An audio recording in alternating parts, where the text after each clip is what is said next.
Assalamualaikum warahmatullahi wabarakatuh. Alhamdulillah wassalatu wassalamu ala Rasulillah la nabiyya ba'dah. Kita ucapkan alhamdulillah, syukur pada Allah Subhanahu wa taala, Tuhan yang maha kaya dan maha terpuji, Al-Ghaniyyu Al-Hamidu.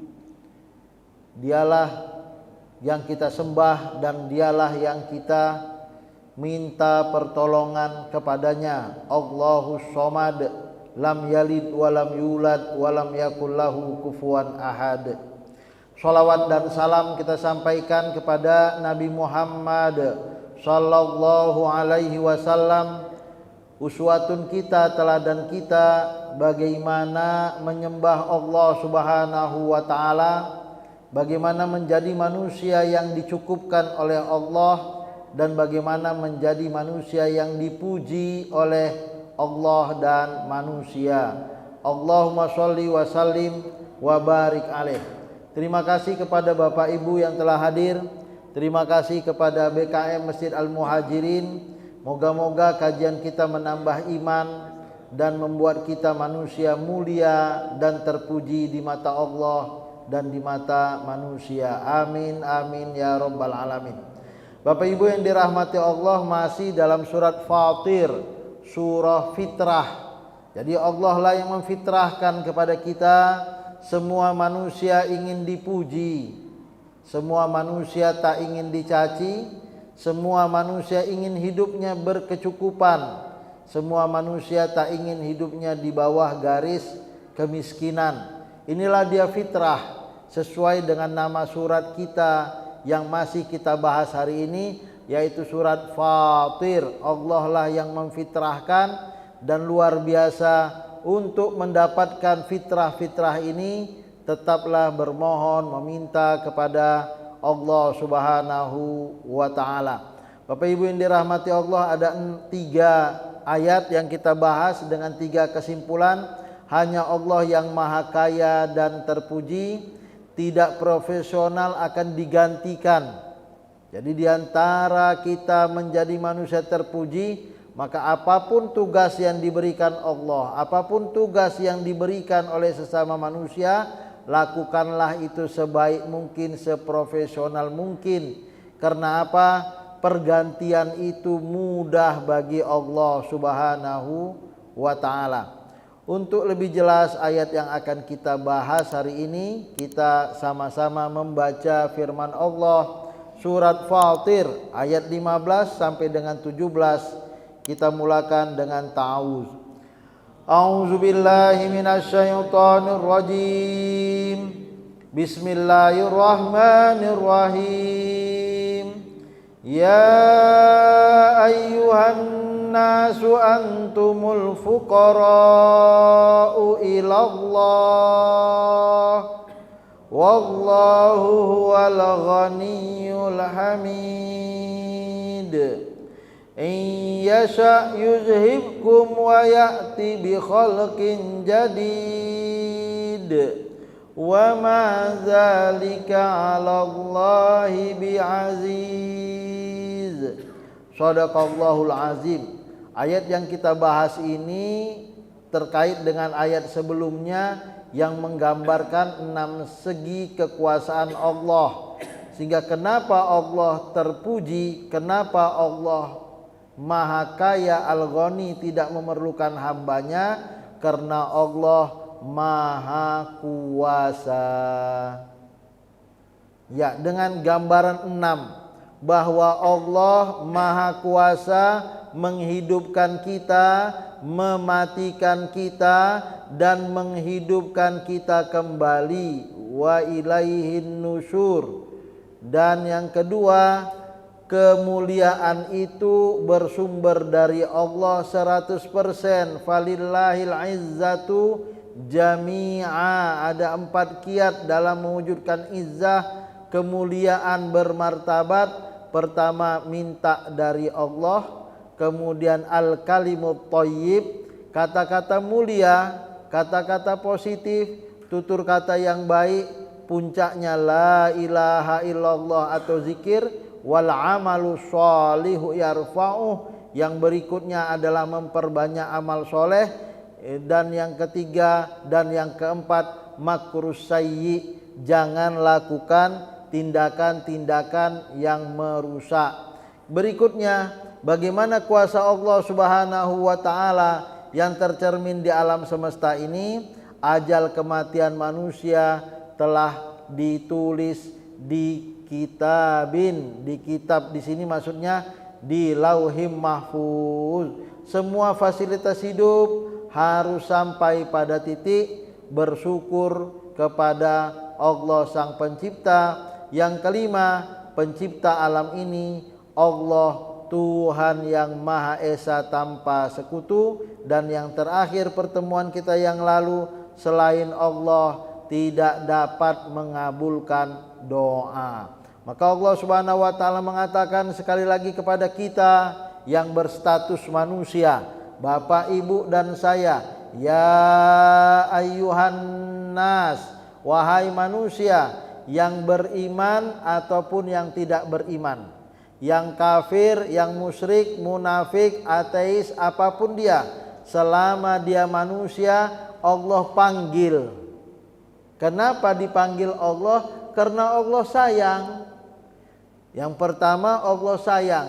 Kita bertemu memiliki anak yang kurang baik perilakunya, kita panggil, kita nasihati. Kenapa? Karena kita sayang. Ada ayah tak peduli dengan anaknya karena memang dia tak sayang dengan anaknya. Apalagi sekarang ada istilah baru, ibu-ibu yang tak suka punya bayi tapi punya bayi. Apa itu istilahnya itu? Bagaimana ibu tak suka punya bayi gitu? Nah, baby boom atau apa itu namanya itu.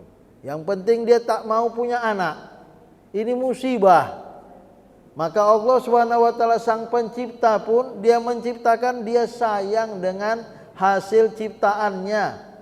Maka dia panggil manusia, ya ayuhan nas, selama engkau manusia, ayo beriman.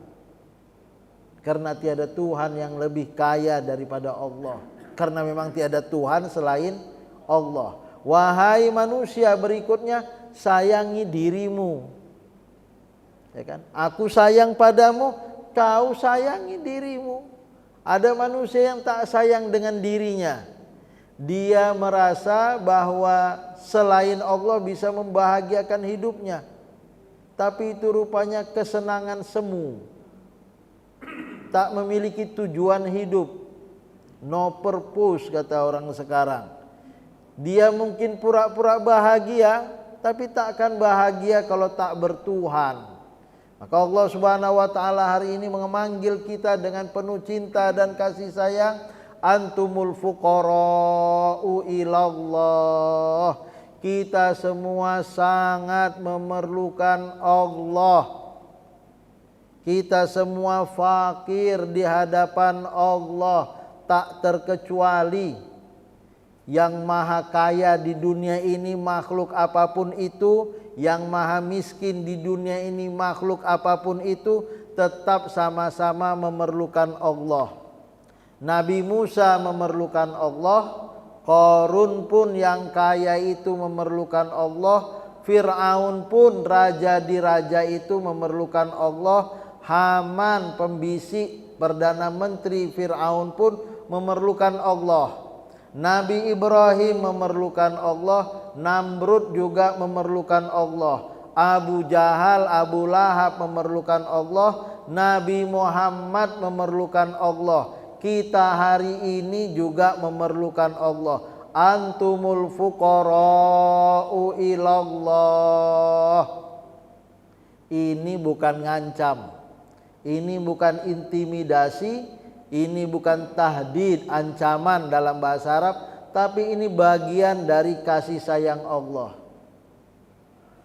Anakku, engkau memerlukan ayah, tapi ayah juga memerlukan engkau. Ini manusia. Kita memerlukan Allah, Allah tak memerlukan kita. Ini masalahnya. Jadi kalau kita merasa tak perlu Allah, yang rugi saya, yang rugi kita. Antum, kalianlah yang rugi. Ya kan? Sudah dapat privilege namanya sekarang, ya kan? Fasilitas khusus.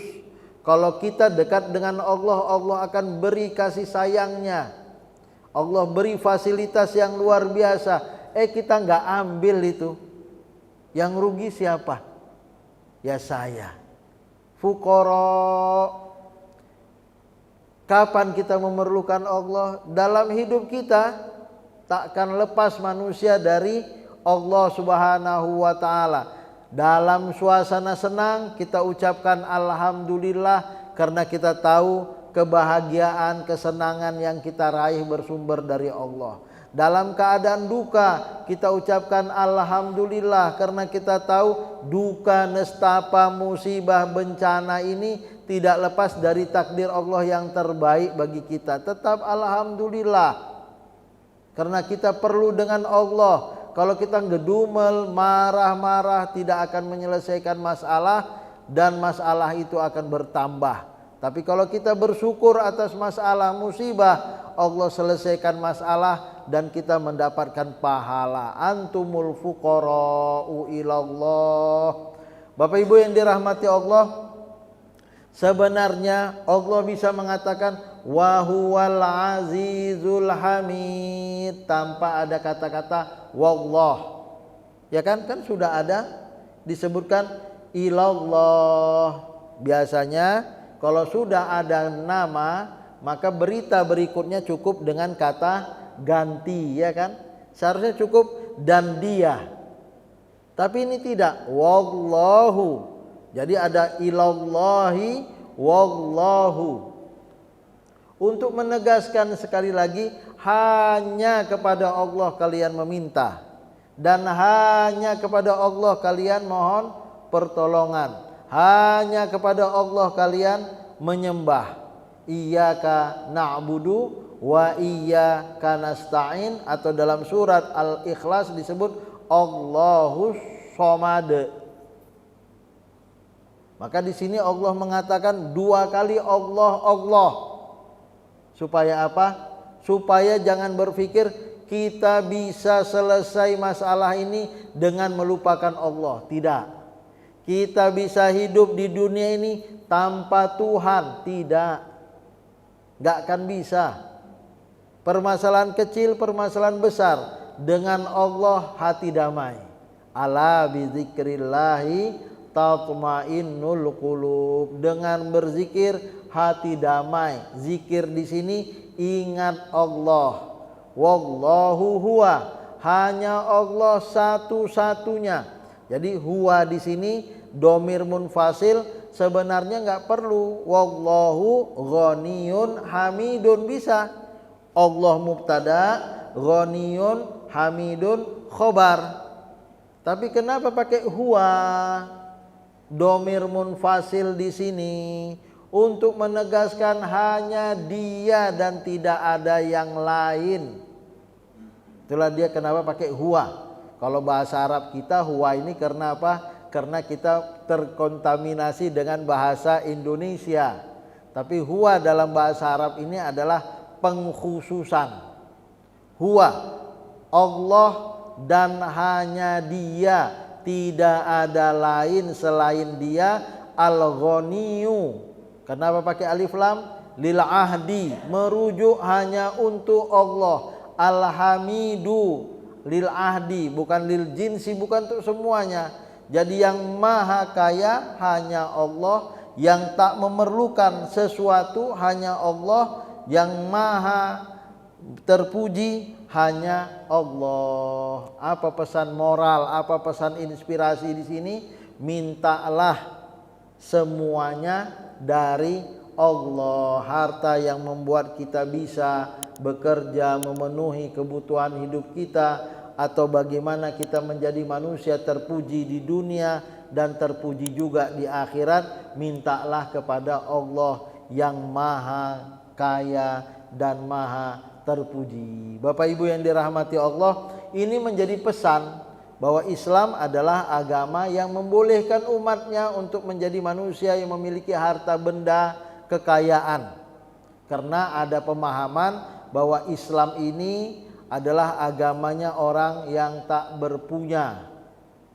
Diperkuat lagi dengan hadis Nabi, Allahumma ahyini miskinan wa amitni miskinan wahsyurni fi jumratil masakin. Ya Allah, hidupkan aku dalam keadaan miskin, matikan aku dalam keadaan miskin, dan kumpulkan aku bersama orang-orang miskin. Sehingga terkesan Islam ini agama orang miskin atau agama orang yang memiliki. Sepintas doa ini mengajak kita untuk miskin. Tapi sebenarnya kalau dilihat aturan main Islam, tidak. Kita adalah agama yang umatnya memiliki harta secara halalan thayyibah. Gak akan mungkin kita naik haji yang sekarang biayanya sudah turun menjadi berapa? 50, 49 lah ya, 50 lah. Kalau gak punya uang Bapak, ya kan? Gak akan mungkin kita bisa nutup aurat hari ini kalau gak bisa beli baju dan sarung atau celana. Bagaimana kita mau berwudu kalau misalnya listriknya tak ada? Zaman dulu masih nimba, sekarang harus pakai token. Tokennya habis, tayamum payah juga. Jadi tetap saja agama Islam dia ada bab namanya zakat, dan Nabi Muhammad mengatakan al yadul ulya khairum minal yadis sufla, yang memberi lebih mulia daripada yang menerima, artinya memiliki. Dan sifat Allah enggak ada al-faqir, sifat Allah adalah al-ghani. Maka ini mengatakan, jadi bagaimana memahami hadis yang seperti tadi Pak Ustadz? Diperkuat lagi bahwa antara orang kaya dengan orang miskin, masuk surganya lebih cepat orang kaya, orang miskin daripada orang kaya. Itu penafsiran yang masih debatable, sebagaimana doa tadi juga masih debatable. Yang pasti doa itu diucapkan oleh para sufi yang memang ingin melepaskan. Sebenarnya Islam disebutkan dalam buku Etika Norma dan Etika Ekonomi Islam yang ditulis oleh Dr. Yusuf Al-Qardawi, Allahumma yarham. Dia mengatakan lebih bagus umat Islam memiliki harta di tangan, iman di hati. Sebagaimana Utsman bin Affan, daripada Abu Dzar punya iman di hati dan tak punya harta di tangan. Jadi maksudnya tetap saja iman di hati, tapi harta boleh. Al-Ghaniyyu al-Hamidu, minta kaya dan minta terpuji. Karena kalau kita tak berpunya sama sekali, raut muka kita minta itu tak enak. Ya, alhamidunya berkurang. Ya. Bapak Ibu yang dirahmati Allah, jika Allah menghendaki Dia dapat melenyapkan umat manusia yang membangkang. Jadi antumul fuqara, kamu miskin. Allah Maha Kaya, kalian perlu pada Allah, Allah tak perlu pada kalian. Kalau Allah tak suka dengan manusia, di-delete-nya saja kita selesai. Wafatlah kita dari bumi persada ini, ya kan? Dan Dia dapat menciptakan dunia yang baru sama sekali. Maka kesimpulan pertama, hanya Allah lah yang Maha Kaya dan terpuji. Selanjutnya, iyyasha yuzhibkum. Bapak Ibu yang dirahmati Allah, Allah sudah baik-baik. Ini prinsip kalau tak bisa dibina, dibinasakan. Nah inilah dia prinsipnya nih. Udah kuajak kau baik-baik, gak bisa juga, kubinasakan kau. Iyyasha yuzhibkum, kuajak baik-baik, gak mau, ku delete kau, ku usir kau. Ya, dia apa di sini? Jika Dia menghendaki, niscaya Dia membinasakan kalian. Gak bisa dibinasakan. Gak bisa diajak baik-baik, diselesaikan dengan cara baik-baik. Iyyasha yuzhibkum. Kok kejam kali Pak Ustadz? Ya memang kayak gitulah Bapak. Mau gak mau kita terkena virus, daripada mati semua, harus sebagian dikarantina. Ya kan? Daripada kaki kita yang sudah membusuk itu karena gula yang tinggi, enggak dipotong, kaki dia akan naik ke betis, nggak mau juga dipotong, naik ke dengkul, nggak mau juga dipotong, naik sampai ke paha, sudah paha, akhirnya ke seluruh tubuh. Kita sayang dengan kaki kita, tapi solusi terbaik lebih bagus dipotong kakinya daripada menjalar. Kejamkah dokter yang mengamputasi kaki pasien yang kena gula itu? Tentu tidak, ya kan? Ini adalah resiko. Pilih. Ada ustadz begitu. Pak Ustadz, kita potong ya. Aduh, janganlah. Pak Ustadz, ini resikonya naik nih sampai ke jantung, selesai Bapak. Gak apa-apalah. Ya betul lah. Wafatlah, gula tinggi. Itu dia. Nah, yaitu pilihan lah. Nah, begitu juga lah Allah Subhanahu wa taala, daripada kejahatan itu mewabah merajalela, maka ada peraturan, tangan yang memang geratil suka nyuri ini dipotong tangannya. Kenapa? Memang gak bisa lihat barang nganggur. Ada kaliptu nama penyakitnya itu, ya kan? Masih kawan saya itu ada di pesantren, Pak Ustadz, saya di pesantren suka kali nyuri Pak Ustadz. Tertantang saya lihat barang-barang itu, tambah sulit, tambah sur saya nyurinya. Kalau berhasil, senang kali. Padahal itu nanti saya kasih dengan kawan-kawan itu. Terakhir dia pakai internet zaman dulu, pakai uang orang, dia yang bayar gitu ya kan. Pak Ustadz mau apa? Biar nanti saya kirim kantor pos. Uangnya kita pakai ATM orang, apa istilah zaman dulu itu, ya kan? Nah, ambil aja, kita curi pakai ATM orang yang banyak. Itu kali itu tingkat tinggi. Ini yang kayak gini nih gak ada solusi kecuali potong tangannya. Iya sa'yuzhibkum wa ya'ti bi khalqin jadid. Maka Allah akan mengganti kalian dengan yang baru. Bapak Ibu yang dirahmati Allah, selalu saja yang tidak profesional diganti dengan mereka yang profesional. Asah bakat, ketekunan, jangan salahkan perubahan. Nah, ini ada kasus kami punya masalah UINSU dengan tanah di UIN Stomo. Rupanya nggak diurus-urus Bapak. Mau diambil Pemko Medan. Nah, rupanya punya cerita ini dulu tanah daerah sekolah yang ada di Medan ini dulu adalah sekolah Cina. Akibat dari PKI harus diusir tahun 65, maka ada tim yang mengambil alih sekolah-sekolah Cina itu untuk diberikan kepada pemerintah, termasuklah tanah UIN Stomo. Akhirnya tanah UIN Stomo hakikatnya adalah tanah Cina yang milik Belanda, milik kita juga lah. Tapi mereka yang punya surat. Akhirnya entah bagaimana itu diserahkan ke UIN, tapi tak punya surat, diselesaikan oleh Pemko. Akhirnya surat-surat Pemko. Sekarang Pemko akan membuat gedung di situ dari tanah UIN, di sebelahnya lagi dari tanah Taman Budaya, UIN, gelanggang, kolam renang. Itu mau jadi kota Pemko Medan ke depan, di situ mau dibangun. Ya mau tak mau akhirnya karena kita tak urus, serahkanlah ke Pemko. Kayak mana lagi, wayati bi kholkin jadid, karena tak bisa ngurus secara profesional, dia ambil orang, jangan salahkan, kan begitu. Inilah hidup. Kenapa tak diurus? No mention ngurus, Sisingamangaraja ngurus, PWI saja dekat situ ngurus, UINSU tak urus. Salah siapa? Inilah kalau tak profesional, tak tekun dalam bekerja, tak mengikuti perubahan, akhirnya harus termarginal, tanah awak tergadaikan.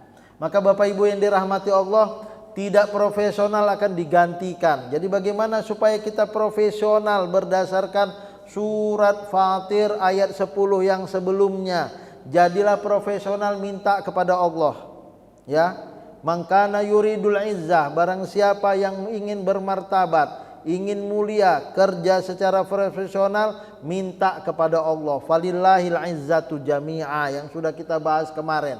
Cuman waktu itu 6 ayat panjang-panjang, hari ini kita ulangi kembali. Maka ada 4 bagaimana supaya kita profesional, minta kepada Allah. Karena 0 sampai 100 kemuliaan, profesional, bermartabat, sumbernya dari Allah Subhanahu wa taala. Tadi sudah disebutkan apa? Ya ayuhan nasu antumul fuqara'u ilallah. Maka kalau mau profesional, pertama niatkan karena Allah.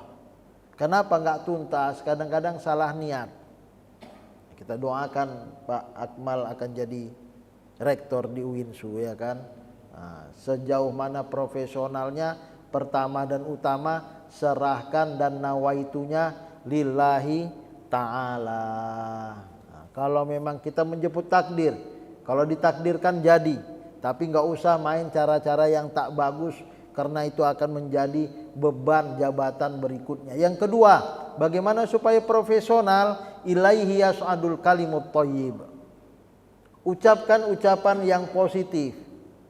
Puncak dari ucapan positif itu apa? La ilaha illallah. Artinya apa? Mau profesional kita dalam kerja apapun tetap connected to Allah. Perbanyak zikir. Allah menyelamatkan saya, Allah menyelamatkan bapak-bapak, Allah menyelamatkan ibu-ibu, Allah menyelamatkan kita semua. Ada saja masa-masa genting ketika kita ambil keputusan, karena dimulai dengan zikir, karena hidup kita penuh zikir dengan sholat yang bagus, akhirnya terselamatkan keputusan itu Bapak. Kita nggak tahu mana baik mana buruk. Sangka kita orang ini baik, rupanya buruk. Sangka kita orang ini buruk, rupanya baik. Tapi karena kita dekat dengan Allah, kita bertemu orang baik dan memang dia baik, alhamdulillah. Ya kan? Siapa yang bisa menjamin?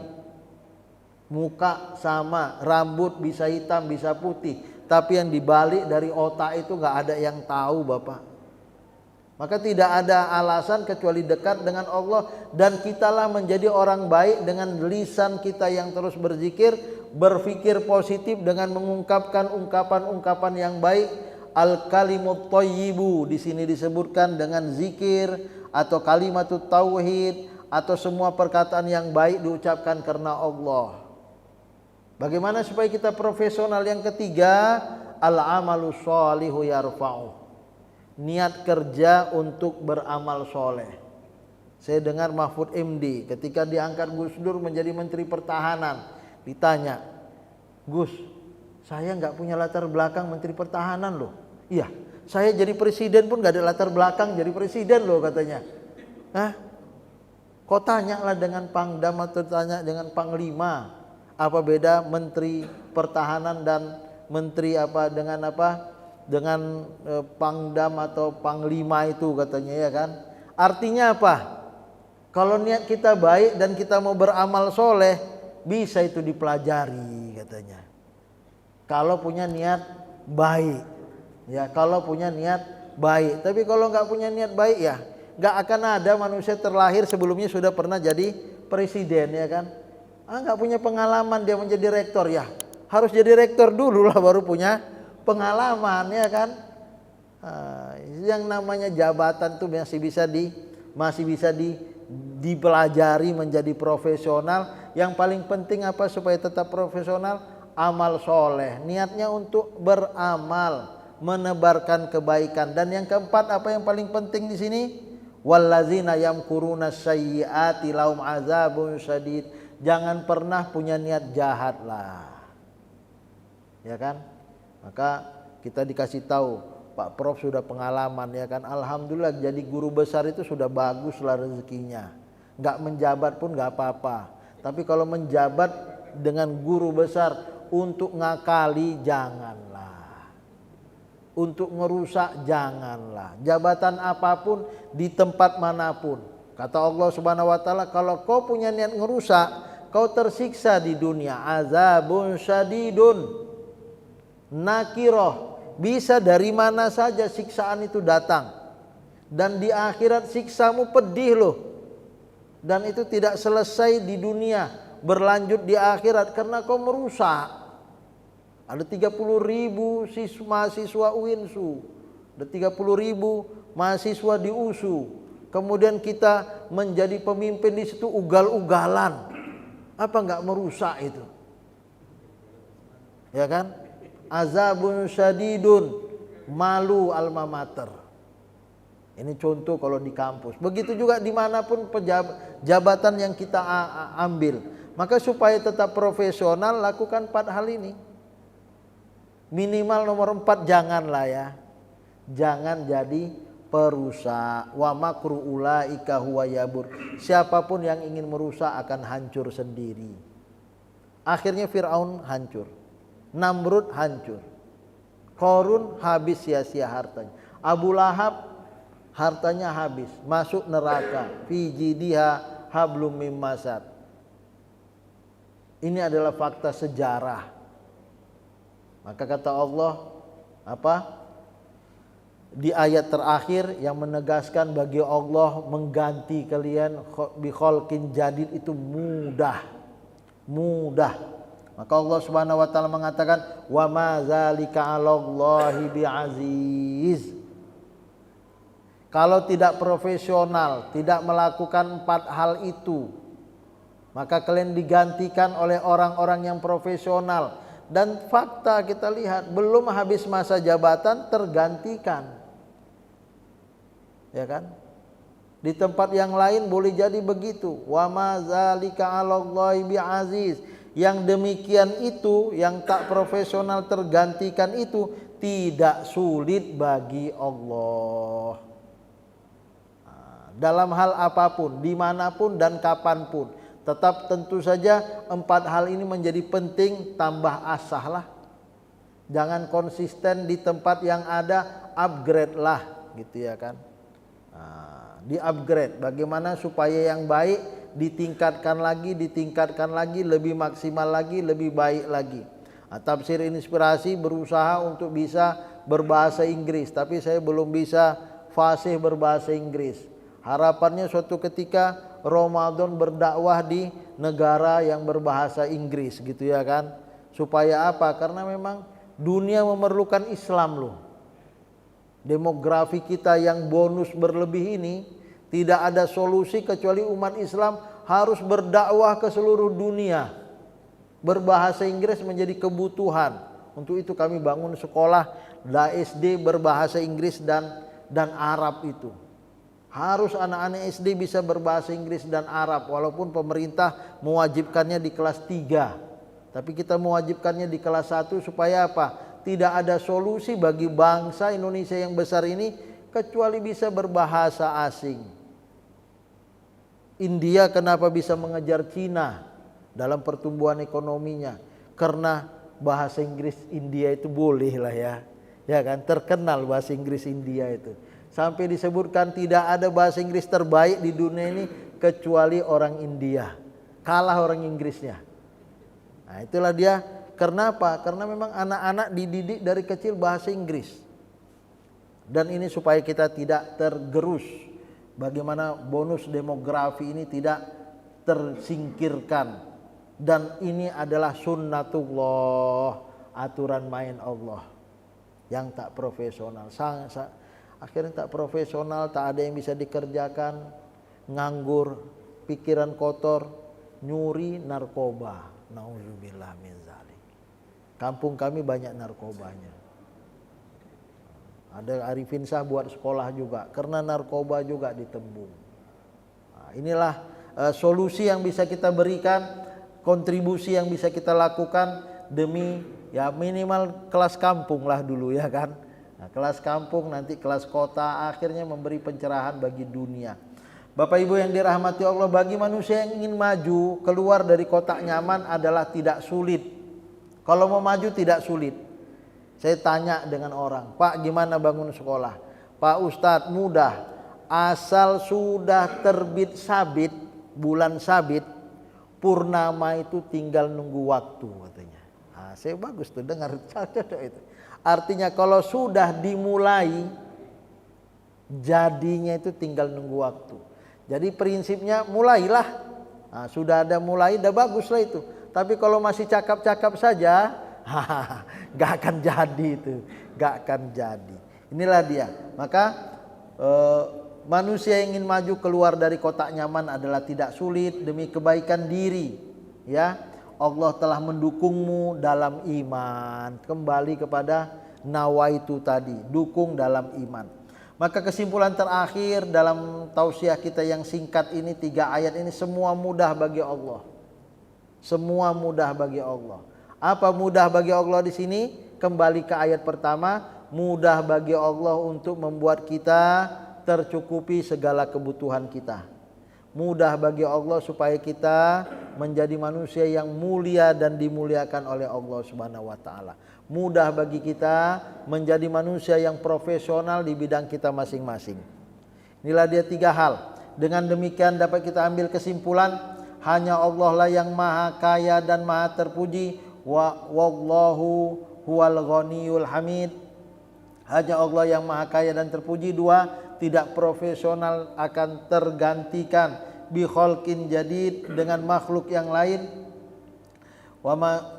Dan ini mudah bagi Allah Subhanahu wa taala. Mudah-mudahan bermanfaat. Kurang dan lebih mohon maaf. Jika masih ada waktu kita kurang lebih 7 menit, kami persilahkan kepada Bapak Ibu untuk bertanya.